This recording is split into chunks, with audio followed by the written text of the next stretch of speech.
তাদের অনুরোধ করে বলবো, প্লিজ 21শে জুলাইয়ের আগে যার যা সিদ্ধান্ত নেয়া, যারা যারা বাঁচতে চান জীবনে লোটা কম্বল নিয়ে, তারা দয়া করে যেখানে ইচ্ছে যান বিজেপির কথা শুনে। দয়া করে আমরা যে দলটি তৈরি করেছি তাকে কলঙ্ক লিপ্ত করবেন না। মমতা বন্দ্যোপাধ্যায়ের ক্লিয়ার মেসেজ, 21শে জুলাইয়ের আগে এখনো যারা যারা ভাবছেন তার হাত ছেড়ে চলে যাবেন কিন্তু কোনো কারণে যেতে পারছেন না, তারা অনুগ্রহ করে দয়া করে 21শে জুলাইয়ের আগে চলে যান, যেখানে পড়ে যান। সেটা ঋতব্রত বন্দ্যোপাধ্যায়ের শিবিরে যেতে পারেন, সেটা অন্য কোথাও যেতে পারেন, মানে কালীঘাটপন্থী তৃণমূল কংগ্রেসকে ছেড়ে চলে যান। একদম ক্লিয়ার মেসেজ মমতা বন্দ্যোপাধ্যায়। কেন এই মেসেজ? এর প্রেক্ষাপট আপনারা সকলেই জানেন। গত 4 মে রাজ্যে রাজনৈতিক পালাবদলের পর যখন তৃণমূল কংগ্রেস 15 বছরের ক্ষমতা থেকে বা রাজপাট থেকে চলে গেল, রাজ্যে বিজেপির ডবল ইঞ্জিন সরকার প্রতিষ্ঠা হলো, তার 15 দিন কাটেনি তৃণমূল কংগ্রেসের মুষল পর্ব অব্যাহত, যা এখনো চলছে। তৃণমূল কংগ্রেস খান খান টুকরে টুকরে গ্যাং, লোকসভার 28 জন সাংসদ তো একেবারে এনসিপিআই নামক একটি অজানা দলে যোগ দিয়েছেন। শোনা যাচ্ছে সুদীপ বন্দ্যোপাধ্যায়ের নেতৃত্বে আসন্ন বাদল অধিবেশনে এই এনসিপিআই স্বীকৃতিও পেয়ে যাবেন এবং তারা সরাসরি এনডিএ জোটে সামিল হবেন। এর বাইরে রাজ্যসভার 3 জন সাংসদ ইতিমধ্যেই পদত্যাগ করেছেন, করে বিজেপি যোগদান করেছেন এবং তারা বিনা প্রতিদ্বন্দ্বিতায় বিজেপির রাজ্যসভার সাংসদ হয়ে গিয়েছেন। এরপরে লাইনে আছেন সম্ভবত কোয়েল মল্লিক, মনে করা হচ্ছে আরও 2-1 জন নাকি আছেন। ফলে রাজ্যসভাতেও মমতা বন্দ্যোপাধ্যায়ের সাংসদ সংখ্যা কমছে। আর সবচেয়ে বড় ভাঙন বা সবচেয়ে বড় ক্যাচড়াটা শুরু হয়েছে বাংলার বুকে বিধায়কদের নিয়ে। ঋতব্রত বন্দ্যোপাধ্যায় বিধানসভার অধ্যক্ষের সরকারি শিলমোহরে তিনি বিরোধী দলনেতা এবং তৃণমূলের যে 80 জন বিধায়ক জিতেছিলেন তার মধ্যে প্রায় 65 জন এখন তার শিবিরে সর্বশেষ সংযোজন কালারফুল মদন মিত্র। তাহলে মমতা বন্দ্যোপাধ্যায়ের হাতে পড়ে রয়েছেন গুটি কয়েক সাংসদ এবং বিধায়ক। তাদের মধ্যেও আজ আপন কাল পর এরম হতেই পারে এবং খুব দ্রুত হতে পারে।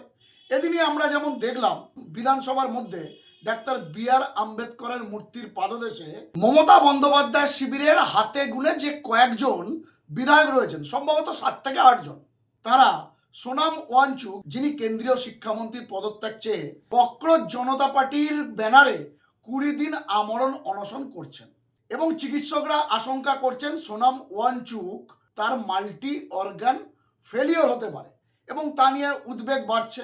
বিরোধীরা বলছেন হেলদোল নেই কেন্দ্রীয় সরকারের, তাই কেন্দ্রীয় সরকারের দৃষ্টি আকর্ষণ করতে বা সোনাম ওয়াংচুকের অনশন ভাঙাতে কেন্দ্রীয় সরকারের পদক্ষেপ গ্রহণ করার জন্য এদিন কুণাল ঘোষ, বিমান ব্যানার্জি, শোভনদেব চট্টোপাধ্যায়, আলিফা আহমেদরা, এই যে হাতে গোনা কয়েকজন বিধায়ক যে পড়ে রয়েছেন কালীঘাটপন্থী তৃণমূলের, তারা আম্বেদকর মূর্তির পাদদেশে একটা প্রতীকী বিপ্লব দেখিয়েছেন এবং সেই কর্মসূচিতে আচমকা এসে হাজির দিন 2 আগে মমতা বন্দ্যোপাধ্যায়ের হাত ছেড়ে ঋতব্রত বন্দ্যোপাধ্যায়ের শিবিরে যোগ দেয়া কামারহাটির কালারফুল বিধায়ক মদন মিত্র।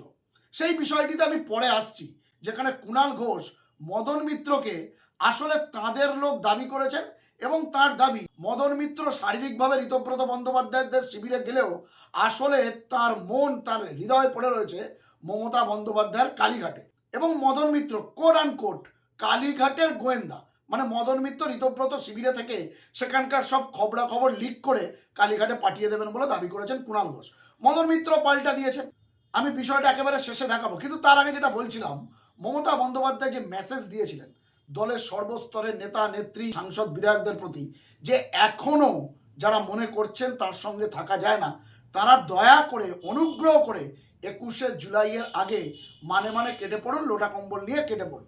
এবং মমতা বন্দ্যোপাধ্যায়ের এই মেসেজ পাওয়ার পর যারা ঠিক করতে পারছিলেন না যে কোন দিকে যাবেন, বা যারা জল মাপছিলেন, বা যারা অপেক্ষা করছিলেন, বা যারা 4 মের পর থেকে কিছুটা অজ্ঞাতবাসে গিয়েছিলেন, তাদের মধ্যে অনেকেরই কিন্তু এবার ঋতব্রত শিবিরে যোগদানের হিড়িক পড়ে গিয়েছেন।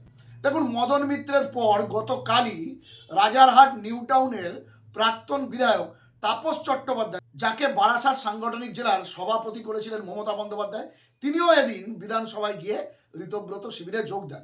মনীশ গুপ্ত, যে মনীশ গুপ্তকে নিয়ে অনেক তর্ক বিতর্ক রয়েছে, সেই মনীশ গুপ্ত বেসুরো। এদিন আবার দেখলাম রাজীব বন্দ্যোপাধ্যায় একটা সময় রাজ্যের মন্ত্রী ছিলেন, তারপরে বিজেপিতে গিয়েছিলেন, আবার তৃণমূলে ফিরে এসে এবার প্রার্থী হয়েছিলেন, কিন্তু হেরে গিয়েছিলেন। সেই রাজীব বন্দ্যোপাধ্যায় বেসুরো। মনে করা হচ্ছে তিনিও হয়তো কিছুদিনের মধ্যে ঋতব্রত শিবিরে যাবেন। এরকম আরও কিছু নাম ভেসে আসছে, এবং ঠিক সেই জায়গা থেকেই রাজনৈতিক বিশ্লেষকরা মনে করছেন মমতা বন্দ্যোপাধ্যায়ের এই মেসেজ পাওয়ার পর যারা হয়তো অজ্ঞাতবাসে ছিলেন বা জল মাপছিলেন, যারা হয়তো ঠিক করতে পারছিলেন না কি করবেন, কোন দিকে যাবেন, নাকি রাজনীতি ছেড়ে দেবেন, তাদের মধ্যে অনেকেই ঋতব্রত শিবিরের সঙ্গে যোগাযোগ বাড়িয়েছে। কেউ কেউ তো প্রকাশ্যে গিয়ে যোগ দিচ্ছে, এবং আগামী কয়েক ঘন্টার মধ্যে বা আগামী কিছুদিনের মধ্যে 21শে জুলাইয়ের আগে আরও অনেকে যোগ দেবেন। তো রাজ্য রাজনীতিতে তৃণমূলের আভ্যন্তরীণ গৃহযুদ্ধ আরও কয়েক মাস চলতে থাকবে। পৌরসভায় ইলেকশনের আগে যে চিত্র আরও প্রকট হয়ে দেখা দেবে বলেই মনে করছে রাজনৈতিক মহল। ফলে আসন্ন 21শে জুলাই শহীদ দিবসের দিন দুই তৃণমূলের এই শক্তি প্রদর্শনের দিকে কিন্তু নজর থাকবে গোটা রাজ্যের রাজনৈতিক মহলে। এবং মনে করা হচ্ছে মমতা বন্দ্যোপাধ্যায় বিড়লা তারামণ্ডলের সামনে যে সমাবেশ করবেন, সেখানেও এমন কিছু চমক দেওয়া মুখ দেখা যাবে যাদের এতদিন দেখা যায়নি। আবার ঋতব্রত শিবিরেও যে সমাবেশ গান্ধী মূর্তির পাদদেশে হবে, সেখানেও বেশ কিছু চমক অপেক্ষা করবে। পাশাপাশি চমক অপেক্ষা করবে শহীদ মিনারে কংগ্রেসের 21শে জুলাই সমাবেশ। এটা তো গেল একটা রাজনৈতিক ডেভেলপমেন্ট। এবার আপনাদের আমি দেখাবো, যেটা শুরুতেই বলছিলাম, এদিন সোনাম ওয়াংচুককে নিয়ে কালীঘাটপন্থী তৃণমূল কংগ্রেসের বিধানসভায় বি.আর. আম্বেদকর মূর্তির পাদদেশে যে কর্মসূচি ছিল, সেখানে আচমকা এসে হাজির ঋতব্রতপন্থী তৃণমূল বিধায়ক মদন মিত্র। তারপর একটা নাটকীয় মোড়, আপনারা আগে দেখুন। মদনদা শারীরিকভাবে ফিজিক্যালি হয়তো ওইদিকে গেছেন, কিন্তু মদনদাও বিশ্বাস করেন পিস্টকে। মদনদার মন অন্যদিকে পড়ে আছে। কাপুরুষের মতো ইডি দিয়ে বৌদি আর ছেলেদেরকে নোটিশ দিয়েছে। ফলে আমরা চাই মদনদা ভালো থাকুক, 2-4 দিন যা মন চায় প্রাণ চায় বলুক। আমরা এটুকু জেনে রাখছি, আমাদের ভেতরের একটা লোক ওদের মধ্যে রইল। আমি চাই শোভনদা আগামী 10 বছর বিরোধী আসনে বসুক। 10 বছর বিরোধী আসনে বসবো, সরকারি আসনে এটা কি বললি? ঠিক ঠিক ঠিক। আবার আসিব ফিরে। আমি আমার নৈতিক চরিত্র থেকে কখনো সরব না। মন নিয়ে বোধহয় বায়ু, আলো, হাওয়া সব নিয়ে যত গান, পাখি, ফুল, সব থেকে বেশি গান হয়েছে মন নিয়ে। আজ মন চেয়েছে আমি হারিয়ে যাব আমি তোমার সাথে। এখন কুণাল ঠিক আমার সঙ্গে হারাতে চাইছে না অন্য কিছু করতে চাইছে আমি বুঝতে পারিনি। তবে আমার মনে হচ্ছে বোধহয় কুণালের হারাবার দিনটা খুব তাড়াতাড়ি। আর স্ত্রী পুত্র তো আমাদের দেশের এজেন্সি ডেকেছে, যাবে, এর আগেও ডেকেছে, গেছে, বাড়িতে এসছে। সত্যিই যদি আমি কোনো অন্যায় করে থাকি তার তো বিচার হওয়া উচিত। আমরা যখন এখানে ধর্ণা বা একটু আমাদের কর্মসূচি, স্লোগানিং, আমাদের বক্তব্য পেশ করছিলাম, তখন দেখলাম ওপাশ থেকে মদনদা এলেন। তার বোধহয় মনে হচ্ছিল একটু বসে পড়ার ইচ্ছা হচ্ছিল, আমাদের সঙ্গেই সামিল হওয়ার ইচ্ছা হচ্ছিল, কিন্তু কি করে করবেন? ইডির চিঠি গেছে বৌদিকে এবং ছেলেদের টার্গেট করে, ওনাকে ক্যাম্প বদল করতে হয়েছে। তাহলে মদনদাকে একটু ওদিকে থাকতে হচ্ছে। ভালো তো, আমাদের একজন লোক যদি ওদিকে থাকেন, খবরাখবরও পাওয়া যাবে। আর ওদিকে থাকুন না কিছুদিন, ভালো থাকুন, আমরা চাই যে ভালো থাকুন, এই বিপদটা কাটিয়ে নিন, তারপরে মদনদা আবার মদনদার খেলা শুরু করে দেবে। আমাকে যখন কেউ কোনো অপবাদ দিয়ে অ্যারেস্ট করেছিল, তখন তো আমি SSKM এর উডবান ওয়ার্ডে জামাই আদরের কোনো স্কোপ পাইনি। ফলে এক একজনের মনে এক এক রকম গান থাকে, তো তারা সেসব নিয়ে গবেষণা করতে পারে। আমার গান আমার বাঁধা আছে একদম নিশ্চিতভাবে। পথে এবার নামো সাথী, পথেই হবে পথ চেনা। মমতা বন্দ্যোপাধ্যায়ের সঙ্গে ছিলাম, মমতা বন্দ্যোপাধ্যায়ের সঙ্গে আছি। তো এই হলো বিষয়, যুক্তি পাল্টা যুক্তি দুই তৃণমূল শিবিরের মধ্যে। আগামী দিনে জানা নেই এরকম আরও কত নাটক আমাদের জন্য অপেক্ষা করে আছে।